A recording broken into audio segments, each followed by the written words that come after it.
الرحمن الرحيم الرحمن علم القرآن خلق الإنسان علمه البيان. أعوذ بالله من الشيطان الرجيم. رب المشرقين ورب المغربين فبأي آلاء ربكما تكذبان. صدق الله العظيم.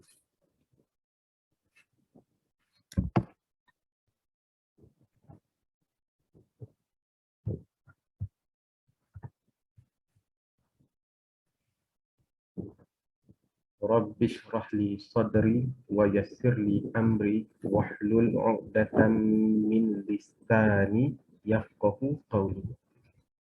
Assalamualaikum warahmatullahi taala wabarakatuh. Saya sambung perkongsian saya hari ini dengan sahabat-sahabat berkaitan surah Ar-Rahman yang saya baca, yang saya ponder, apa yang menarik yang saya tahu saya kongsikan. Kalau ada manfaat kepada kawan-kawan, kalau ada teguran dipersilakan. Jadi kalau siapa yang mengikuti, ini adalah part yang ketiga. Yang saya baca tadi adalah ayat surah Rahman, ayat Rahman, surah Rahman ayat 17 dan 18. Okay. So kalau refer balik ke mushaf, ayat daripada 1 sampai ke 13. Yang ke-13 tu fabi ayyi ala rabbikuma tukadziban. Lepas tu ayat 14 sampai 16. Okey. Lepas tu yang ke-16 tu fabi ayyi ala rabbikuma tukadziban. Lepas tu 16 apa 17 hingga 18 Rabbul Masyriqaini wa Rabbul Maghribaini. Okey. Fabi ayyi ala rabbikuma tukadziban. So ayat fabi ayyi ala rabbikuma tukadziban dah diulang kali ketiga. Sebiji sama. Okey, tak ada ubah langsung. Ketiga baru sampai ke ayat 18. Ar-Rahman ni dia ada berapa ayat? Ar-Rahman ada 78 ayat. Okey, so sekarang ni kita ke dekat ayat ke-18, dah ada 3 kali perkataan ayat yang sama. So macam mana yang apa yang kita bahas, bukan bahas satu yang saya kongsikan. Saya ni tak layak untuk bahas. Saya kongsikan yang saya tahu. Okay, ala rabbi kuma, both of you, Tuhan kamu berdua. Okay, ala bukan nikmat. Macam tu kita tengok kat sini, dia terjemahan dia sama juga nikmat. Okay, tapi yang menarik saya ada jumpa kat yang reference dan yang English tu saya guna Quran Explorer ni lah. Okay, so rupanya dalam ni kita boleh guna translation English Dr. Mohsin. Okay, so which saya tengok dia punya translation dalam bahasa Inggeris tu lagi macam lagi tepat lah.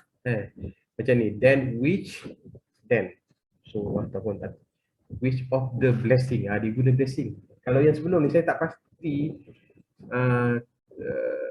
siapa punya translation English translation tu, tapi hari ni baru perasan. Okay, so dia ni kat sini dia guna blessing. Sebelum ni yang kita check adalah favor.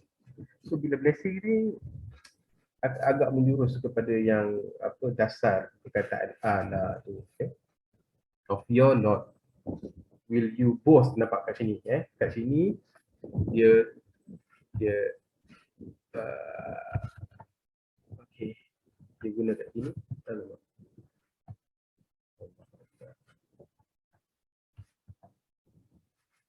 Nampak?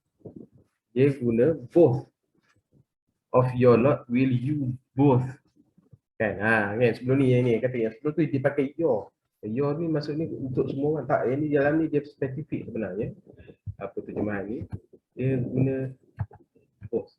So saya kata yang translation bahasa Inggeris ni Dr. Mohsin ni lebih tepat kan?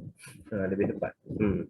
Then you both deny. Okey, sekarang ni hari ni yang saya nak sambung pula perkataan selanjutnya yang saya tahu. Fabi ayyi ala rabbikuma rabbikuma kita dah kongsi semalam. Tukaziban. Okey, tukaziban. So sekarang ni kat sini dia translate deny. Okey. Deny ni kalau dalam bahasa Melayu kita translate English ke Melayu, deny ni kita nafikan. Okey, kita nafikan Alright. So dalam bahasa dalam terjemahan Melayu pula deny ni dia apa tukaziban ni apa yang kamu berdua dustakan. Rabbikuma tukaziban. Tapi yang ni yang ni menarik yang saya nak berkongsi. Okey. Cuba tengok kat sini kalau nak perhati betul-betul Rabbikuma, okey. Tuhan kamu berdua ni, kalau boleh jangan guna Tuhan lah. Kalau saya guna Tuhan kamu berdua yang kamu berdua dustakan. Okey, apa yang menarik kat sini? Kamu berdua dan lagi sekali kamu berdua dustakan. Okey. Kalau kita nak tengok yang English,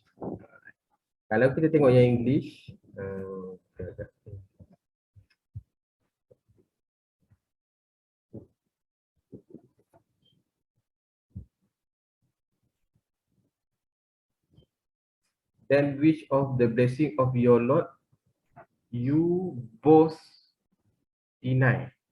Okay.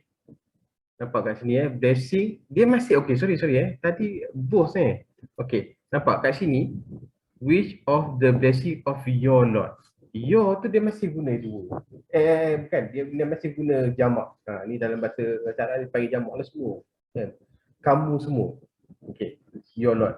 Tapi will both of you yang kamu berdua nafikan. Okay, so ada macam kat sini tak boleh. Sebenarnya blessing daripada blessing Tuhan kamu macam mana nak cakap, tapi dia tak boleh guna your. Your ni dia kalau sebab apa dalam terjemahan Melayu ni bab dia panggil domir ni betul. Kata ganti nama dalam bahasa Arab ni, kata ganti nama ni betul. Maksudnya dia ada dua kali dia. Okey, dia ada dua kali. Tuhan kamu berdua yang kamu berdua nafikan. Okey, so sebab apa dia ada implikasi dia dalam balagh. Balagh tu maksudnya gaya bercakap gaya tulisan tu sebenarnya dia memberi maksud lain. Kan. Sebenarnya dia boleh guna cara lain untuk, tapi kat sini dia boleh. Tapi maksudnya terjemahan ni tepat. Dan kamu dustakan. Yang sebelah sini okey. Itu bab domir. Maksudnya bab kata ganti nama. Kata ganti nama kepada orang. Okey. Kamu berdua. Kat sana ada problem sikit. Dalam bahasa Inggeris ada problem. Yang Melayu ni betul. Dan okey, sekarang ni bukan itu yang saya nak cuba kongsikan ini, tapi saya nak kongsikan tukaziban. Dia asal perkataan kazaba yukazibu. Maksudnya kazaba ni dusta. Dusta. Ataupun dalam apa ni.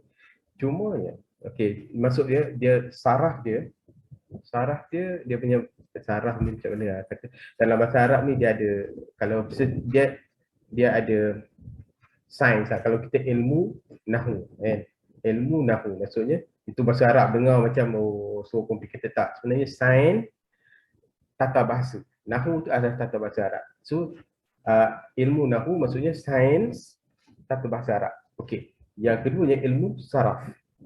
Ilmu saraf ni maksudnya ilmu perkataan. Ilmu tentang apa macam mana perkataan tu timbul dan dia punya perubahan itu lah. Itu ilmu dia.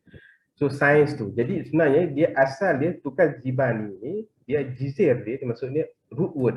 Kan kalau macam kita jalan. So daripada jalan tu dia boleh jadi berjalan, menjalankan perjalanan. Okey. So tukaziban dia asal dia jizir dia kazaba. Kaf zal ba. Okey. So kalau dia punya madhi dia kazaba, mudhari' dia yukazibu, and kazzaba yukazibu takziban fahuwa mukazzibun. Fahuwa mukazzibun. Okey, itu tak apalah, itu kemudian lah kalau kita apa ni kan. Alright.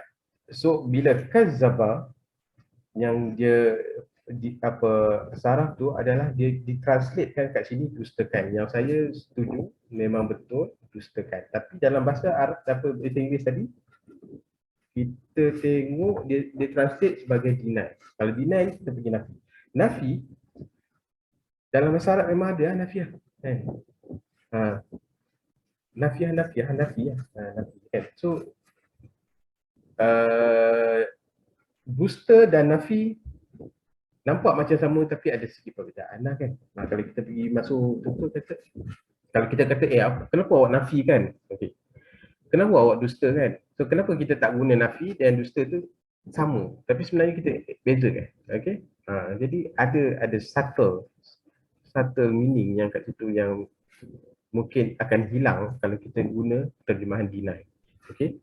Jadi saya rasa terjemahan Melayu ni alhamdulillah pada saya setuju, memang betul dustakan. Dan kalau boleh yang kita nak samakan, kalau macam sekarang ni bila kita baca Quran sometimes bahasa yang digunakan tu adalah bahasa yang standard, yang beradab, yang sopan kan.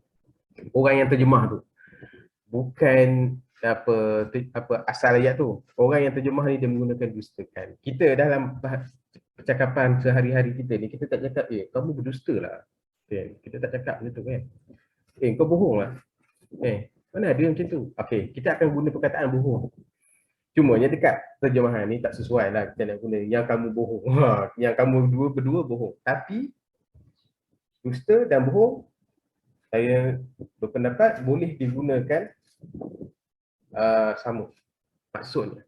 Tapi cumanya konteks kat mana kita letak dia tu dalam penulisan yang standard ataupun dalam penggunaan. Jadi untuk kita dekat atau kita berinteraksi dengan Quran tu lebih macam orang kata so close lah nampak macam ada ni. Kita akan guna bohong atau macam ni lah. Yang kamu berdua bohong. Kan. Yang kamu kalau kita gunakan, maka dengan yang manakah nikmat Tuhan kamu berdua yang kamu berdua telah bohong. Kamu telah bohong. Kan? Kamu telah bohong, yang kamu berdua bohong. Bohong. Sebab yang ni tukazibani adalah mudhari'. So ni dia fi'il, dia adalah perkataan fi'il bahasa Arab yang present tense ataupun past tense. Okey, maksudnya yang berlaku sekarang ataupun yang akan kamu lakukan. Itu. Dia bukan benda past tense, benda yang dah lepas. Kalau pastnya dah lepas kazaba. Kazaba. Yang tu yang dah lepas tu. Jadi yang ni sama ada okey, kalau kita ambil balik face value ayat ni, maksud macam kamu berdua, okey, kamu berdua bohong. Kalau sekarang ni kita semalam kita tanya kamu berdua tu siapa? Okey, kita berdua kamu berdua siapa? Dan kat sini dia tak tulis. Dalam terjemahan Melayu dia tulis kamu berdua saja. Betul? Dalam bahasa Arab pun memang kamu berdua saja. Tapi dalam English dia tulis kat sini. Biasanya both jin and man. Okay, so dia letak jin and man dalam kurungan yang maksudnya yang dia faham both tu adalah jin and man. Maksudnya manusia dan jin. Okay. Alright. So bila macam tu, kalau sekarang ni banyak tafsir yang saya dengar daripada Nu'man dalam Bayanah TV pun, yes, dia adalah jin dan manusia dan jin, tapi ada perbahasan lagi. Alright. Jadi kalau tu macam kalau manusia dan jin, maksudnya saya pun manusia, jin yang duduk tepi saya ni pun keliling pun dia pun jin, dia pun. So maksudnya persoalan ni kalau macam kita tulangan apa yang aku dah bagi yang aku tak kau tak percaya atau kau bohong. Maksud macam kan dia macam mana nak cakap kan. So maksud dia boleh persoalan ni boleh datang kepada kita sebab kita adalah sebahagian dalam ni daripada manusia. Okey, kalau kita ambil tadi terjemahan itu sebagai manusia dan kita manusia juga, jadi kita akan maksudnya bohong. Okey, sekarang aku bohong ataupun aku akan bohong. Okey, kalau persoalan tu datang kepada kita, apa yang kita bohong? Maksudnya nikmat-nikmat ni ataupun apa keajaiban apa yang kita bohong? Ataupun hadiah apa yang kita bohong? Bohong, perbuatan bohong ni macam mana? Kalau kita tuduh orang tu bohong, maksudnya kau bohong lah. Kan? Maksudnya dia tahu yang sebenar dia. Tapi dia cakap yang lain. Dia cakap yang lain. So maksudnya dia bohong. Kau bohong, mana ada macam tu? Semalam dia kata, semalam saya pergi kerja lah. Kau bohong lah. Memang confirm semalam kau tak kerja kan, kau duduk kat rumah. Maksudnya dia tahu yang semalam memang dia tak kerja. Lepas tu dia cakap dia kerja. Maksudnya dia kata, so dia bohong. Orang yang berbohong, dia tahu hakikat, dia tahu kebenaran tu. Okey, tetapi bila dia bercakap ataupun dia memberitahu, dia kata sebaliknya. So yang tu yang berbohong. Jadi sekarang ni yang kita kena question, okay, am I going to lie atau adakah saya akan berbohong? Dan berbohong tentang apa? Berbohong tentang apa? Okay. Jadi memang menarik kat sini dan kalau tengok soalan ni fa bi ayyi ala'i rabbikuma tukadziban. Okey.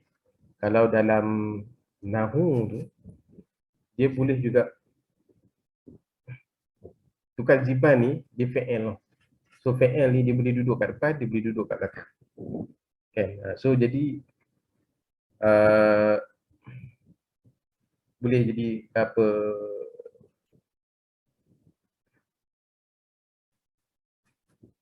saya kalau yang pandai apa ni cuma ingat saya dah lupa dia punya structure jumlah fi'liyah tu, tapi roughly macam ni. Fa bi ayyi ala'i rabbikuma tukadziban boleh juga ditukar sebagai fa tukadzibani bi ayyi ala'i rabbikum.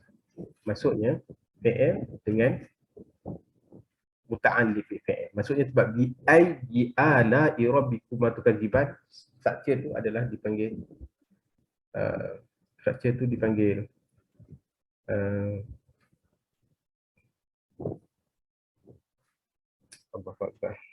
dia panggil kita ada fi'il, fa'il dengan muta'alliq. Muta'alliq bil fi'il. Muta'alliq bil fi'il. Itu dalam bahasa Arab nak cerita pun yalah kena ada orang yang agak boleh sama, boleh jadi saya akan tegakkan benda tu agak salah ke apa kan. Jadi tak apalah. Itu jadi dia boleh structure tu boleh duduk macam tu dan tapi sekarang ni di structure tu tukadzibani tu duduk di belakang. Fi'il tu duduk di belakang. Alright. So jadi benda-benda macam ni yang kita sebagai orang biasa ni macam saya ni yang saya nak anjurkan kepada sahabat-sahabat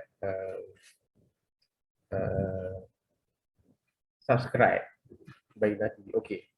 Tapi mungkin akan ada kekeliruan sikit. Saya suruh masuk Bayyinah TV tu belajar sedikit asas-asas bahasa Arab dan tafsir-tafsir tu untuk berinteraksi dengan Al-Quran dengan lebih baik. It's not saya nak promote Bayyinah too much. No, nothing to do with that lah. Saya bukan untuk Bayyinah. Saya nak promote dengan kawan-kawan. Kita cuba belajar bahasa Arab dengan kita cuba belajar bahasa Arab. Untuk apa? Bukan kita nak pergi Arab untuk bercakap ataupun nak beli apa-apa dengan orang Arab. Kita tak berurusan dengan orang Arab. Tapi untuk faham Al-Quran ni dengan lebih baik. Dan saya tak akan cakap, saya ni hanya orang yang baru belajar dan tahu, okay, then something menarik, I akan nak share. Alright. Bukan saya boleh jadi orang yang hebat dalam bahasa Arab ni, tak mungkin. Sebab bahasa Arab ni terlalu hebat. Okay. Cumanya saya nak anjurkan dan nak promote kepada sahabat-sahabat, start. Tak semestinya dengan Bayyinah TV. Yang saya pernah cuba pun dengan beberapa yang lain lah. Dengan local group start. Lepas tu lagi dengan apa yang ni belajar bahasa Arab ni. lokal ustaz. Lepas tu dalam online ni ada dua yang saya pernah masuk, tak lupa lah. Satu yang melalui Telegram, yang satu tu Al-Qudwah kalau tak salah saya. Okey, saya cuba beberapa untuk belajar asas bahasa Arab untuk memahami Al-Quran. Okey, jadi cari yang mana yang sesuai. Okey, saya tak kata yang lain-lain tu saya tak buat, saya tak apa benda tu tak bagus, tak. Kemungkinan yang lain-lain ustaz lokal di tempat you lagi yang okey ke, ataupun you guna online yang saya kata tak okey tu orang lain kata okey ke, go for it as long as kita boleh faham bahasa Arab tu dengan lebih baik. Sebab bahasa Arab itself dia ada 3 jenis yang kita selalu keliru. Yang satu sudahnya kita rasa dia susah, dan memang susah kalau tak kena gaya, dan taklah susah sangat kalau kena gaya. Maksudnya bahasa Arab itself dia ada 3. Satu Fusha, satu lagi apa Ajam, satu lagi Lughatul Arab. Okey. Untuk bahasa Al-Quran kita kena belajar Lughatul Arab. Maksudnya bahasa Arab klasik. Bahasa Arab klasik. Satu lagi bahasa Ajam. Bahasa Ajam ni kalau kita jumpa orang Arab kita cakap dengan dia. So bahasa kita boleh cakap dengan dia. Yang ketiga adalah Fusha. Fusha ni adalah bahasa Arab moden. Kan? Dia panggil bahasa Arab moden. Yang kita perlu belajar untuk berinteraksi dengan Quran adalah bahasa Arab klasik, bukan bahasa. Jadi kalau orang yang mahir bahasa Arab klasik, dia akan boleh bercakap secara klasik, macam contoh macam tu, secara klasik dengan dia. Kalau bercakap dengan orang Arab mungkin agak sebab apa, bahasa Ajam ni kan lain. Macam kita lah bahasa Melayu standard dengan bahasa Melayu klasik dan bahasa pertuturan harian kan berbeza kan. Jadi kalau kita nak faham buku teks lama bahasa Melayu, kita kena belajar bahasa Melayu klasik baru kita boleh faham apa benda yang dia nak cakap. Kalau kita belajar bahasa Arab, bahasa Malaysia sekarang ni dengan bahasa mulut kita ni yang biasa kita cakap ni, kita baca buku bahasa Malaysia, buku teks Melayu klasik yang lama, tentulah kita tak faham. Bukan tak faham, faham tu tak bertepat, ataupun faham tu tak boleh habis. Okay, that is the issue. Jadi kalau untuk faham dengan betul, dalam okey lah betul bahasa Melayu, cerita lain lah kalau kita ada tujuan kita belajar. Tapi bahasa Arab memang kita belajar, kita baca hari-hari dalam Quran, dalam sembahyang, dalam doa, dan kita baca Al-Quran. Jadi mengetahui untuk cuba belajar asas bahasa Arab klasik ni, pada saya adalah satu kebaikan yang banyak yang boleh bagi kita kefahaman berbeza. Kan kalau kata berbeza tu macam agak tak, sebenarnya dia macam kadang-kadang kita tak pernah refer Quran, kita kefahaman tentang agama tu kita tak pernah refer Quran sebelum ni. Kita refer siapa? Orang-orang yang beritahu kita lah, ustaz-ustaz apa, orang dekat sekolah kita baca ke kan, ceramah-ceramah YouTube ke kan, kita baca kan. Itu sumber kita. Tapi tidak merujuk secara khusus dalam Quran. Secara khusus dia ambil okey, dia akan refer tapi tak menjurus. Ada kemungkinan bila kita nak singkan tu akan jadi problem sikit lah. Okay. Bukan salah dia orang, salah kita yang kita rasa Islam ni tak. You kena pergi ke mushaf Quran, check, tak faham, dan cari siapa yang tahu, dia tanya. Mungkin sekali, seorang, dua orang, tiga orang kita tak jumpa, mungkin 3, 4, 5, 6, dan kita jumpa kefahaman yang betul. Okay. Sebab banyak kefahaman yang sebenarnya dalam Al-Quran tu yang pada saya sendiri, orang lain saya sendiri, saya rasa banyak yang dulu saya faham macam ni, sebenarnya tak, Quran tak suruh faham macam tu, Quran suruh faham macam lain. Berbeza. Okay, jadi macam tu. Jadi kita kadang-kadang mendahului, you tak check lagi dalam apa mesej dalam Quran tu macam mana, dan you dah beranggapan macam ni caranya. Kan, itu jadi macam itulah kan. Dan tak semua kita boleh dapat jawapan. Kan? Kalau yang kita tak dapat jawapan, just simpan, jangan kita kena amalkan benda yang memang kita dapat faham dan kita content dia. Kita rasa oh okey yang ni yang betul kan. Okay, kita guna lah kan. So itu je lah. Dan bukan untuk kita ni lah. Jadi saya menganjurkan sahabat-sahabat cuba start dengan basic bahasa Arab ni.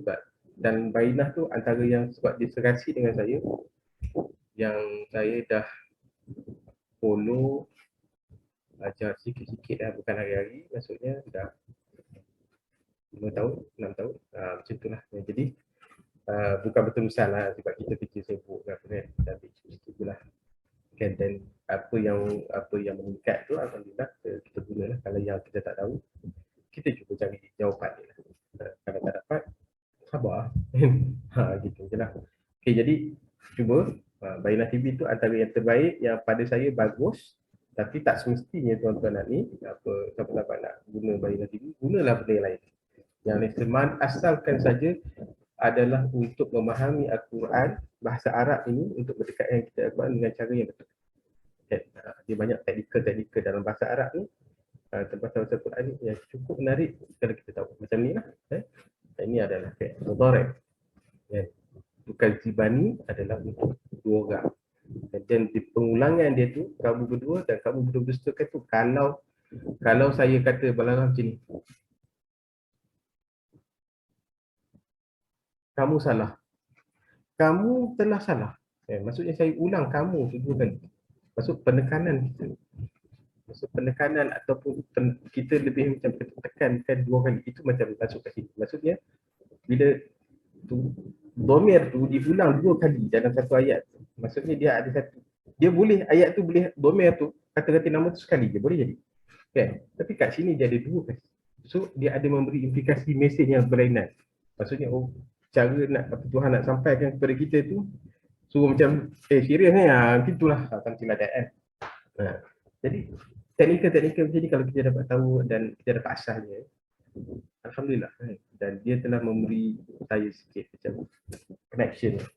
Okay, so dan saya pun anjurkan kawan-kawan supaya dapat belajar bahasa Arab ni supaya ada connection yang saya rasa berguna lah. Okay. Jadi itu saja yang saya nak kongsikan tentang apa surah Ar-Rahman.